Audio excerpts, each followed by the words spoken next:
자, 오늘 말씀은요 1절부터 9절까지 한꺼번에 들어야 옳은 것인데 시간 관계상 두 번으로 나눴습니다. 즉 결론은 9절에 가야 온전한 결론이 나는 말씀이니 오후까지 다 잘 들으시기 바랍니다. 자, 하나님께서 이제 이스라엘에게 여러 가지 법도와 규례를 주시는데 전쟁에 관한 법을 주십니다. 이름하여 전쟁법입니다. 이스라엘의 현재 상황은 약속의 땅에 들어갈 일이 남아 있습니다. 약속의 땅에 들어가기 위한 방법으로는 전쟁 외에는 다른 길이 없습니다. 강력한 대적이 진을 치고 있고 또 스스로 땅을 내놓지 않는 한 전쟁을 피할 수 있는 길은 없습니다. 이것은 가나안 땅에 살고 있는 함 족속에게는 형벌이었습니다. 하나님이 창세기 15장에 아모리 족속의 죄악이 관영할 때에 이스라엘로 하여금 그 땅에 들어가게 하신다 그랬어요. 즉 아모리 족속에게는 죄가 가득하여 땅이 그들을 토해내는 시기였고 이스라엘에는 하나님이 약속의 땅으로 주시는 시기입니다. 이게 동시에 일어났다고 했습니다.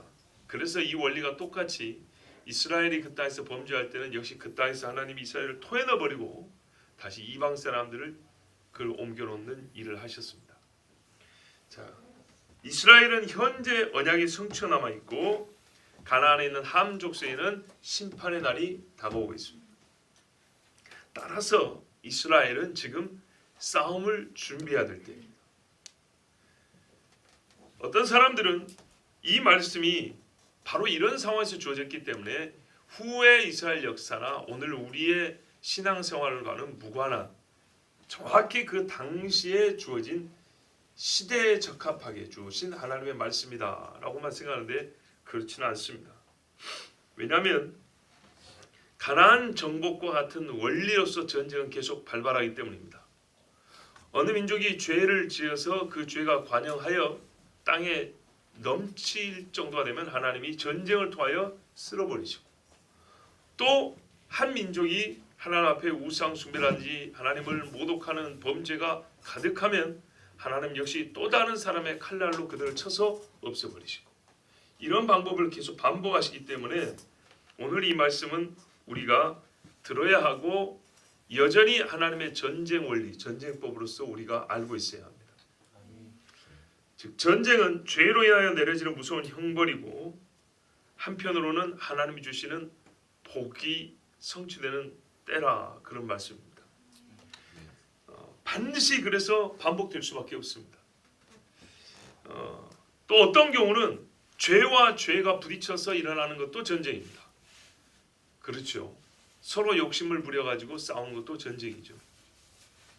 자, 그렇기 때문에 우리에게는 싸움의 법이 필요합니다. 서로 부모 자식 간에도 친구 간에도 같이 거래하는 사이에서도 하나님께서 여러 가지 법을 주셨는데 어떻게 사람 생명이 수없이 죽고 살기도 하는 이 일에 대하여 하나님의 규례가 없을 수 있겠습니까? 또 하나님께서는 보다 심층적인 차원에서 전쟁을 논한다면 보이지 않는 전쟁에 대하여 이 보이는 전쟁으로 우리에게 깨우침을 주시는 것이기도 합니다. 자, 보이지 않는 곳에서 전쟁의 원인이 발단이 됩니다. 그리고 보이는 물리적 전쟁에서 결단이 나고 최종 결과는 다시 보이지 않는 영역에 미치게 됩니다. 즉 보이는 전쟁은 앞뒤로 보이지 않는 세계와 연관이 되어 있다는 사실. 그러므로 동일 원리로서 즉 영적 세계와 동일 원리와 동일 승리와 패배의 법칙으로서 보이는 전쟁도 똑같이 적용이 된다는 걸 아셔야 됩니다. 보이는 전쟁은 보이지 않는 전쟁과 연합하여 이게 묶여져서 하나의 전쟁이기 때문에 보이지 않는 전쟁의 원리가 따로 있고 보이는 전쟁의 원리가 따로 있는 게 아니라는 말입니다. 한 전쟁에서 보이지 않는 부분이 있고 보이는 부분이 있는 것입니다.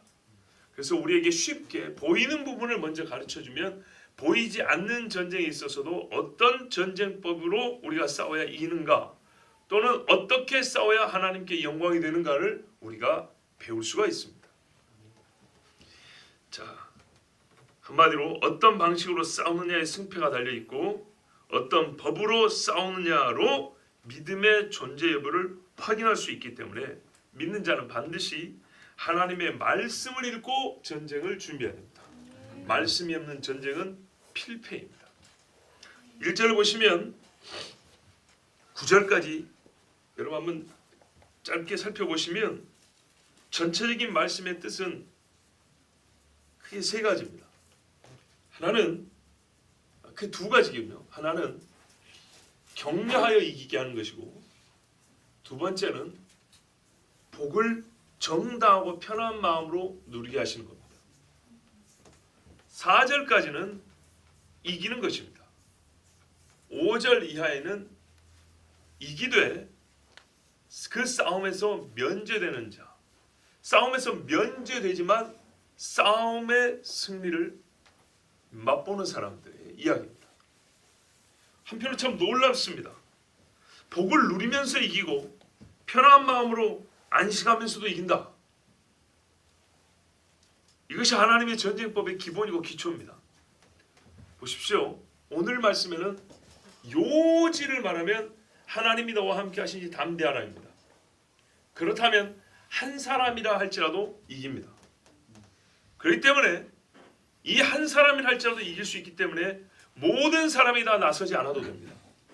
하나님이 어떤 얘기는 전쟁 중에도 쉬게 하시는 자가 있습니다. 세상의 전쟁과는 다르죠. 요즘에는 총력전이라 그래서 옛날에는 순전히 군대 수를 가지고 따지는 경우가 많지만 지금은 국가의 경제적인 능력을 함께 살펴보죠. 왜 그렇죠? 전쟁은 말 그대로 쉬는 자 없이 모든 사람이 칼을 든 자건 칼을 들지 않는 자건 칼을 들지 않는 자도 칼을 든 자 못지않게 전쟁의 승리에 크게 기여를 해야 하고 할 수 있기 때문에 지금은 전체적인 국가의 능력을 살펴봅니다. 그런데요, 마치 우리는 다른 나라 사람이요 한 것처럼 쉬어도 되는 사람이 있다고 5절 이후에 말씀합니다. 그러고도 이긴답니다. 그러니 여러분, 세상의 전쟁법과 전쟁에 대한 우리의 인식과 얼마나 다른가 보세요. 하나님의 전쟁은 그래요. 그러면 방법이 뭐냐? 이런 기가 막힌 승리의 방법이 뭐냐? 말씀이 기록되어 있으니까 잘 들으시면 됩니다. 다 아시다시피 믿음이 있으면 됩니다. 예. 오늘 말씀을 1절을 보십시오. 네가 나가서 네 원수들과 싸우려 할 때에 그렇습니다. 예, 전쟁은 원수하는 거지 가족끼리 하는 거 아닙니다. 원수하는 것이지 형제끼리 하는 거 아닙니다. 잘 구분하십시오. 형제끼리 서로 다툴 수는 있어도 원수는 아닙니다. 말과 병거가 있는 적은 우리보다 질적 우위에 있습니다. 자, 여러분, 한 손만 쓰는 사람하고 두 손을 다 쓰는 사람은 전투 능력 차이가 몇 배인가요? 산술적으로는 2배죠. 실제적으로는 3배, 4배 됩니다. 왜 그런가요? 다 보세요. 한 손을 쓰면 이게 다시 돌아와야 되죠. 그죠?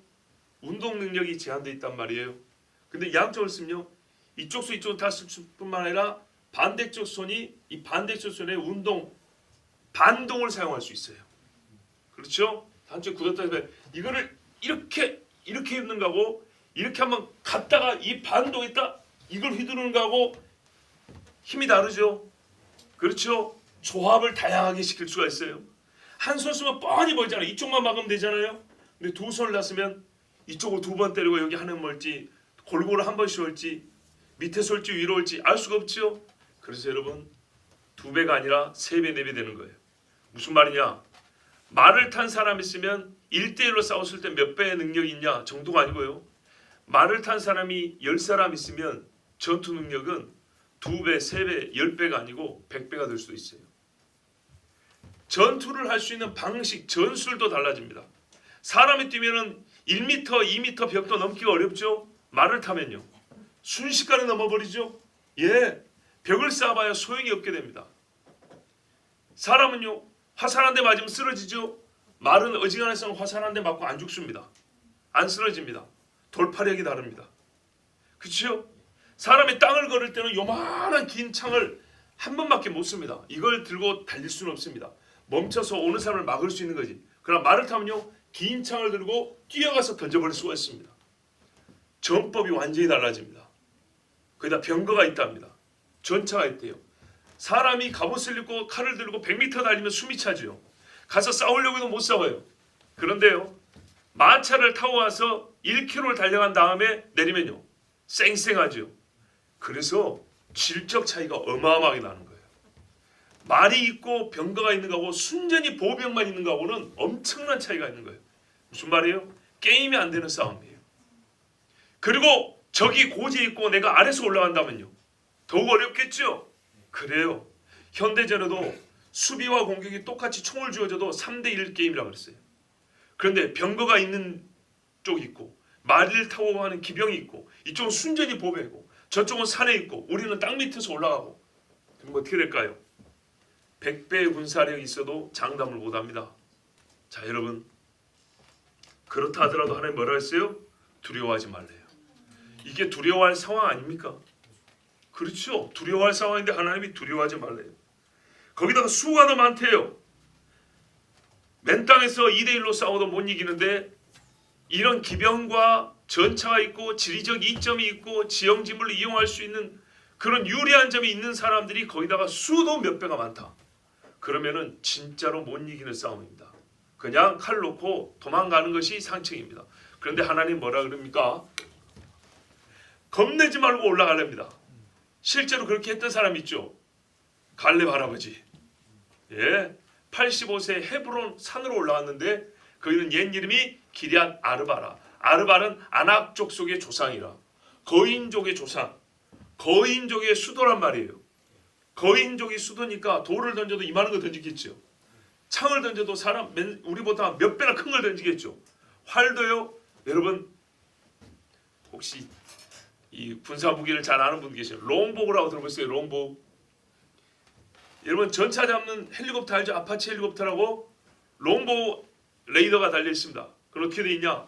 산 위에서 쑥 올라오는데 이 프로펠러 위에가 레이더가 달려가지고 그러니까는 눈만 내놓는 겁니다. 몸뚱아리는 산 뒤로 가리고. 그러면 저 멀리 살펴봅니다. 하고 스캔이 끝난 다음에 올라와서 미사일 쏘고 다시 내려가 버립니다. 이게 롱보우입니다. 근데 이게 어디서 나왔냐? 옛날에 영국하고 프랑스하고 싸울 때 나온 거예요. 프랑스의 기병이 아주 대단했어요. 근데 영국은 거의 맨몸으로 갔어요. 배 타고 갔으니까는 얼마나 힘들었겠어요. 근데 그 기병을 이길 때 어떻게 했냐면 저 멀리서 긴 장궁이라고 그래요. 영어로는 롱보우지만은 한자로 장궁, 큰 긴 활이라고요. 이렇게 쏜다고요. 멀리서 날아서 숲속에서 쏴가지고 쓰러뜨리는 거예요. 이걸 현대전에서 응용한 게 그 전투 헬기에 나오는 롱보우 그 시스템이라는 겁니다. 자, 하여튼간에 봐보세요. 우리가 쏘는 화살은 잘해야 100m, 200m 날아가는데 거인이 쏘는 화살은 몇백 미터를 날아간다고요. 그리고 그 살상력도 비교할 수 없이 강하단 말이에요. 그렇죠. 조그마한 애기살로 쏘는 거하고 편전으로 쏘는 거하고 화살촉이 이렇게 큰 걸로 쏘는 거하고는 어마어마한 차이입니다. 그런데요, 이길 수가 있겠습니까?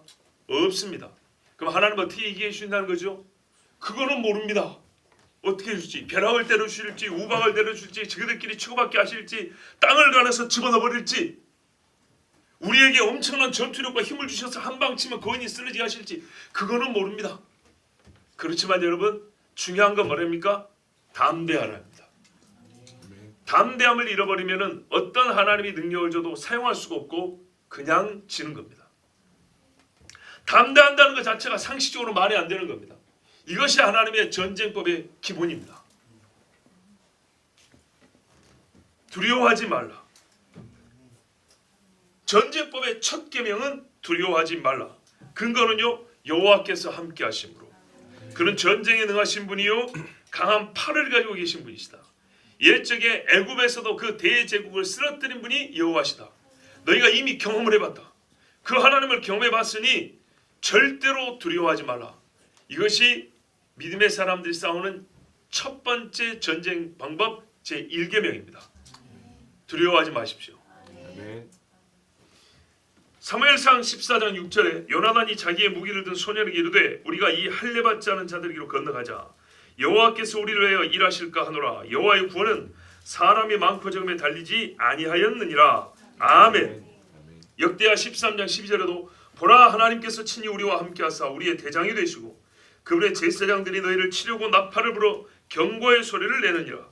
오 이스라엘 자손아 너희는 주 너희 조상들의 하나님과 싸우지 말라. 너희가 형통하지 못하리라 하니라. 아멘. 보세요.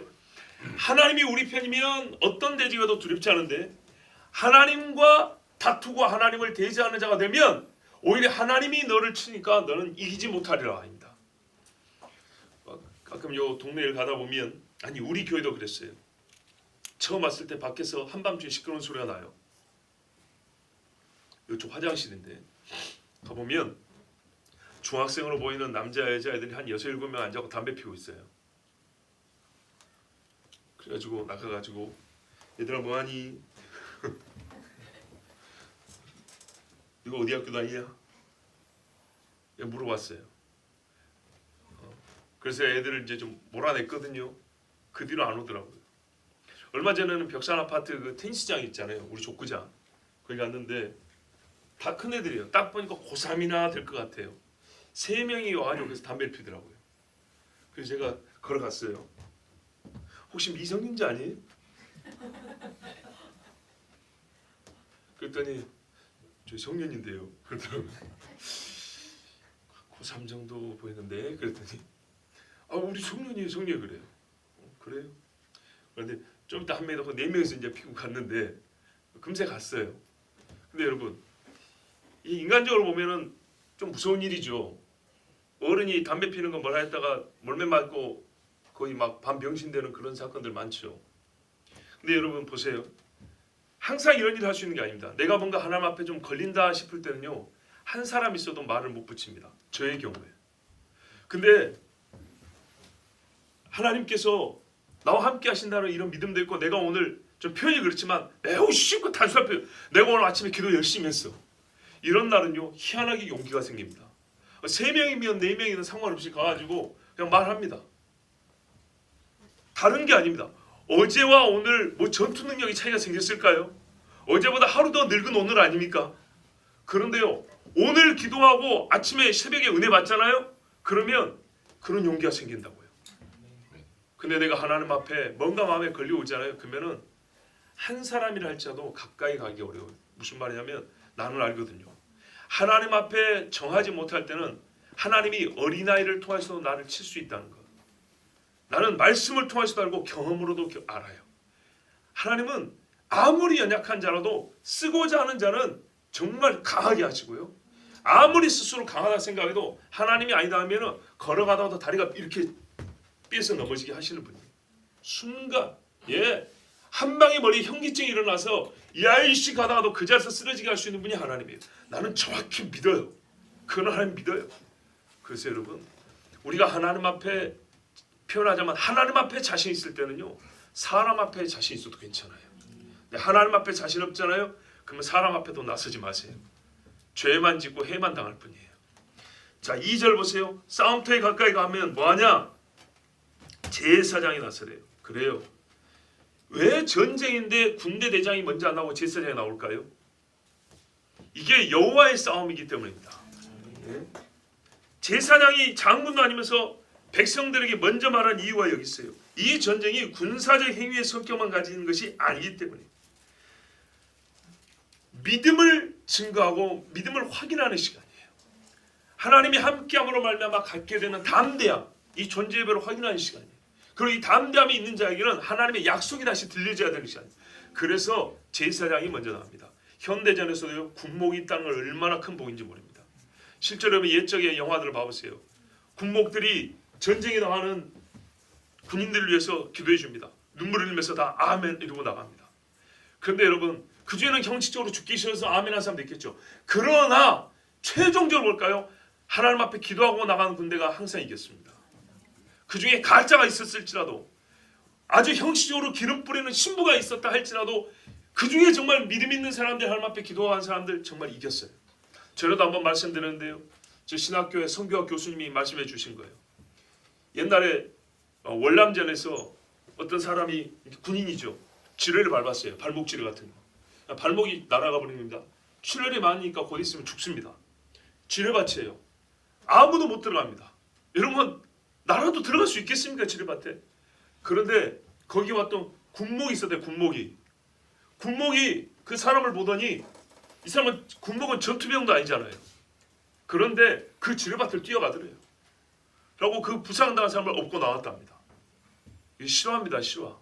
왜 아냐? 우리 성경 교수님이 자기도 군목 시절에 철책선에 예배드리러 군인들을 찾아갔는데 한 소초장이 대위가 되는데 극진히 대접을 하더래요. 군목 오셨다고. 왜 날 이렇게 극진히 대접했더니 내가 옛날에 본 게 있다고. 예. 그때 말이지 군목이 그 지뢰밭에 들어가가지고 발목 잘린 애를 업고 나왔다. 나 그래서 목사님들 굉장히 존경합니다. 그랬다는 거예요. 자 보세요. 하나님 앞에 싸울 때 제사장이 할 일이 이거예요. 제사장이 폼 잡는다고 벗기만 들고 할 게 아니고 그 군대를 싹 모아놓고 여호와께서 너희와 함께 하신다. 그는 전쟁에 능하신 분이라. 너희가 누구의 이름으로 싸우는지 누구와 함께 하는지를 알려주는 것. 이게 제사장이 할 일이에요. 각 가정의 제사장이 할 일이 바로 이것입니다. 그들에게 뭐라고 합니까? 모세를 통해 이제 제사장에게 가르쳐 준 것이 이 말이었어요. 제사장은 실제로 이렇게 말합니다. 3절 이하입니다. 이스라엘아 들으라. 너희가 오늘 너희의 대적과 싸우려 나왔으니 마음에 겁내지 말며 두려워하지 말며 떨지 말며 그들로 말미암아 놀라지 말라. 다 한 소리입니다. 예. 어떤 식으로도 마음을 낙심하게 하고 낙담케 하는 것은 생각하지 말라는 거예요. 물론 현실을 직시하는 것이 먼저입니다. 원수와 싸우려 왔습니다. 분명히 여기에 죽는 자도 있을 것이고 피 흘리고 고통이 있을 것이다. 오늘 살면서 보지 말아야 될 일을 오늘 보게 될 것이다. 그러나 너희가 어떤 경우를 볼지라도 마음을 담대하고 스스로 마음을 무너뜨리는 일을 하지 말라. 전쟁이 기술보다 중요한 것은 여러분 뭐죠? 사기죠. 사기. 근데 사기보다 더 중요한 게 뭐냐면 전쟁의 정당한 이유에 대한 확신입니다.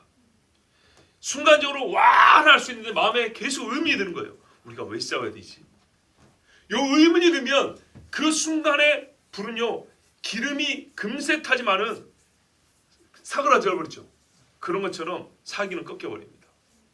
의문이 생기면, 그러나 의문이 아니라 느낌표가 확신이 딱 서면 사기는 유지가 됩니다. 이스라엘의 제사장들이 말합니다. 마음을 강하게 하고 너무 섣부른 행동하지 말고 때를 기다려서 정말 하나님 주신 대로 차근차근 한 발자국씩 전진을 하라. 그렇지만 이 말을 들었을 때 그 말을 듣는 순간에는 뭔가 이게 마음에 힘이 생기는 것 같고, 그렇지만 정말 이 전쟁에 하나님이 우리와 함께 하실까? 내지는 우리가 옳은 전쟁을 하는 것인가? 라는 의문이 들면은 바로 사기는 없어지고 전쟁은 지게 됩니다. 그래서 중요한 것이 뭐라고요? 전쟁의 정당한 이유에 대한 확신입니다. 그것이 4절 이하에 있습니다. 보십시오. 너희 하나님 여호와는 너희와 함께 행하시며 너희를 위하여 너희 적군과 싸우시고 구원하실 것이라. 자 보세요. 여기는 하나님 함께하고 승리한다는 말만 있지 않습니까? 아니죠. 하나님이 불의한 전쟁에 함께 하시던가요? 그렇죠. 하나님께서 사람이 자기 욕심을 위하여 싸우는 전쟁에 힘을 보태주시던가요? 아니죠. 광야에서 우상 숭배 한번 하니까 하나님 뭐라 했어요? 너희들끼리 가라 그랬죠. 왜 아이성 그 조그만 성에서 패했습니까? 여리고에서 손대지 말은 거 손대서 패했죠. 보십시오. 이럴 때는 사람이요 자신감을 잃어야 되는 거예요. 이럴 때는 진다는 걸 알고 나가면 안 돼요. 모세를 통해 뭐라 했어요? 가지 마라 그랬다고요. 광야에서도 저기 정탐을 하고 난 다음에 믿음 없는 소리를 했어요. 광야에서 40년 동안 너희가 떠돌아야 된다 하니까 그때서야 뭐라 했어요? 아닙니다. 우리가 이제라도 올라가겠습니다 하고 막 올라갔죠. 그때 하나님 뭐라 했어요? 가봐야 너희는 진다. 하나님께서 너희와 함께하지 아니하시느니라. 그랬는데도 어리석게 나갔다가 많이 죽고 돌아오고 결국 40년 빙글빙글 돌았습니다.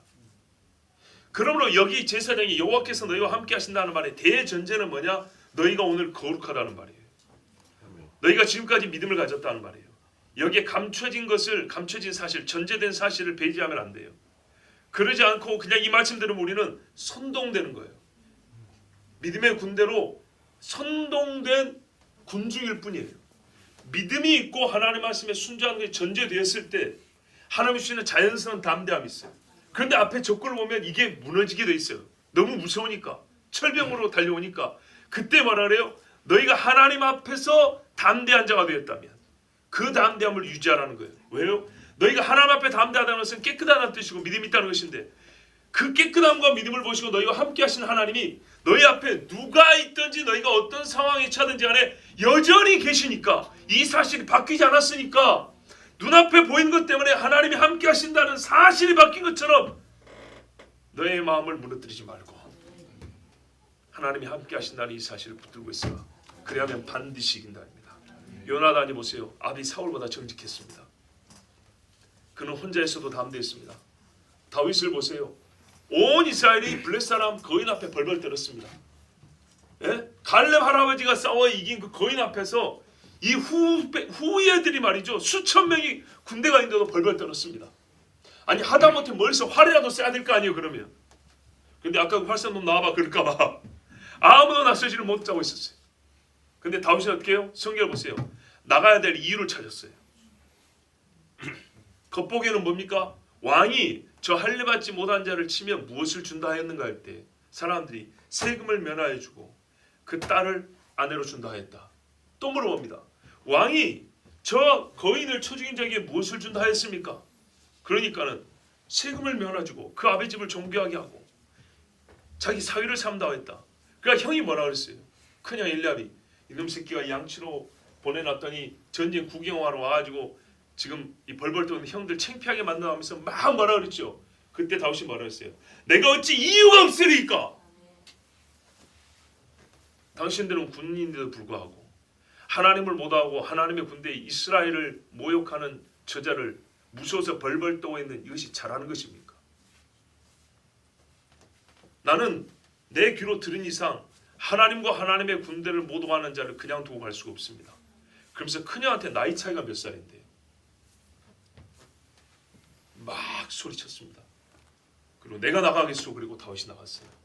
뭐가 더 중요해요? 전쟁의 정당한 이유에 대한 확신이에요. 다윗은 그것이 있었어요.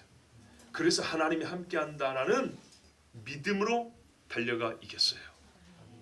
이게 제일 중요합니다. 여호와께서 너희와 함께 하신다. 하나님께서 이 전쟁의 이유를 갖고 계신다.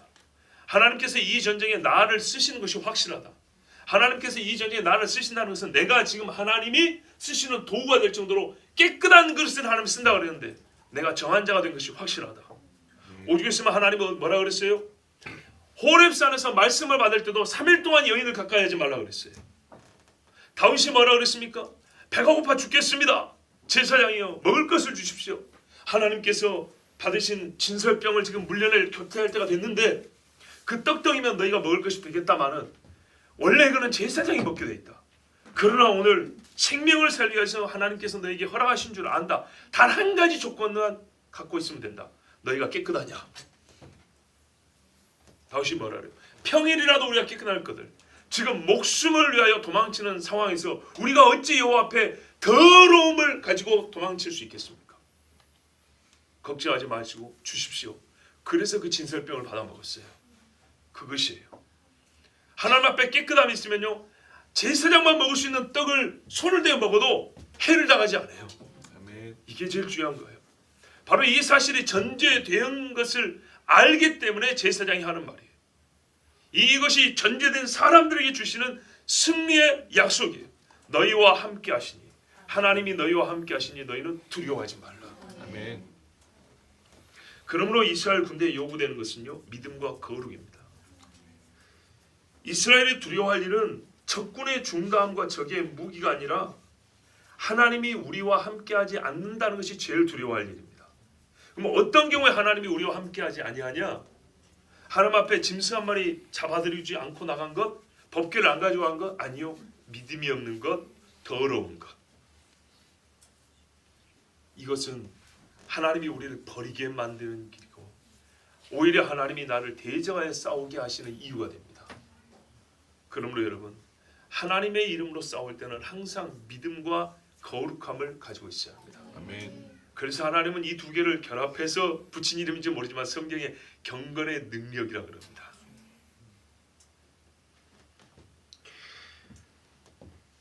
이 말씀의 신뢰를 경험한 이스라엘 사람들이 한두 명이 아니었습니다.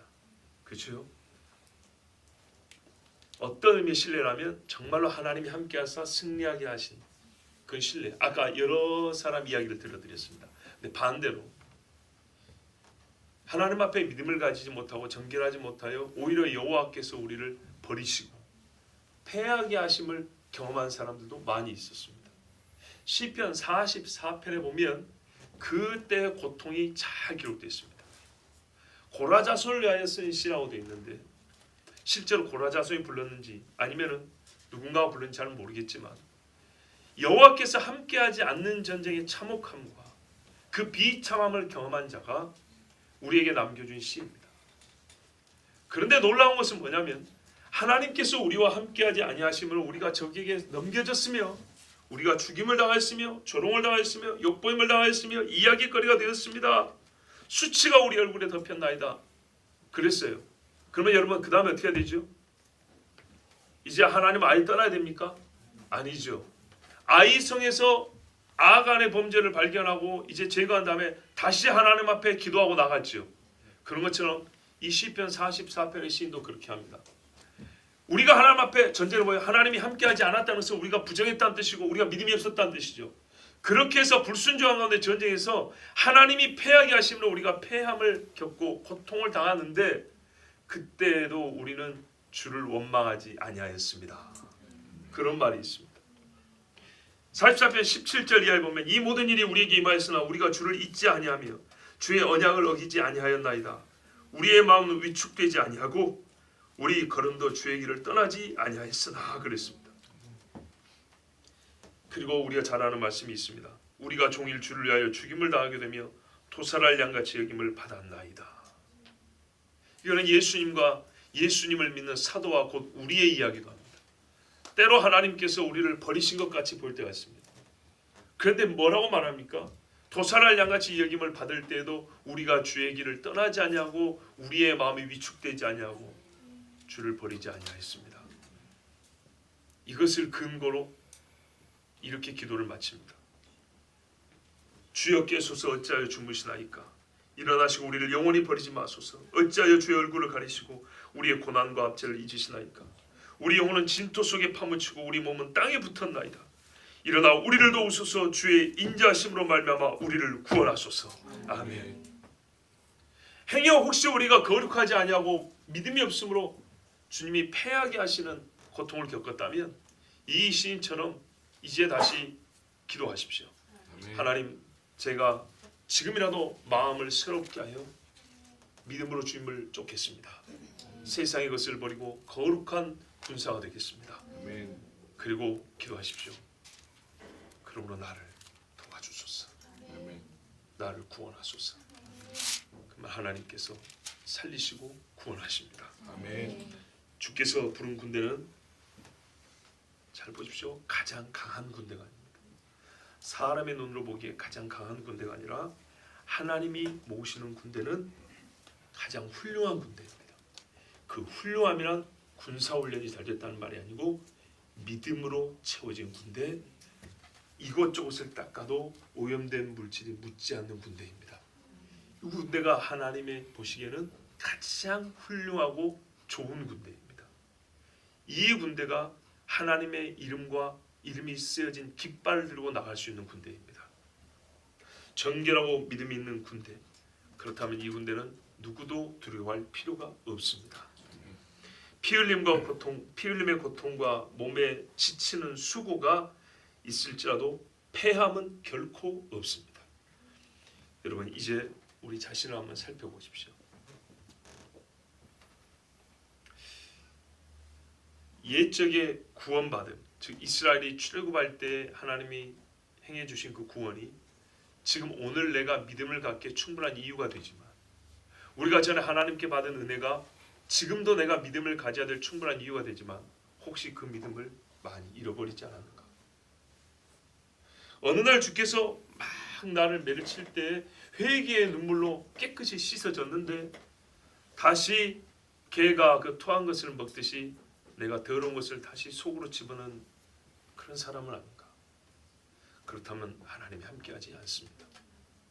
그러나 오늘이라도 하나님 앞에 약속하고 서원하고 자기 몸을 씻는 자는 하나님이 그의 이름을 우리의 이마에 새겨주시고 새로 깃발을 주십니다. 신실하신 여호와 임마누엘의 깃발을 우리 손에 들려주십니다. 여호와께서 함께한다는 믿음, 이것은 여호와께서 나를 구원하셨다는 믿음과 함께 있어야 합니다. 여호와께서 나에게 승리를 주신다는 확신은 내가 주의 말씀에 순종하였나이다 라는 사실과 함께하여야 합니다. 그러면 여러분 항상 주의 말씀을 다 믿으시고 주의 말씀에 신실함과 성실하심으로 순종하십시오. 그리하면 하나님께서 제사장을 통하여 두려워 말라, 그의 수와 말과 병거를 보고 두려워하지 말라. 너희를 애굽에서 건지신 하나님 여호와께서 오늘 너희와 함께 하시는도다.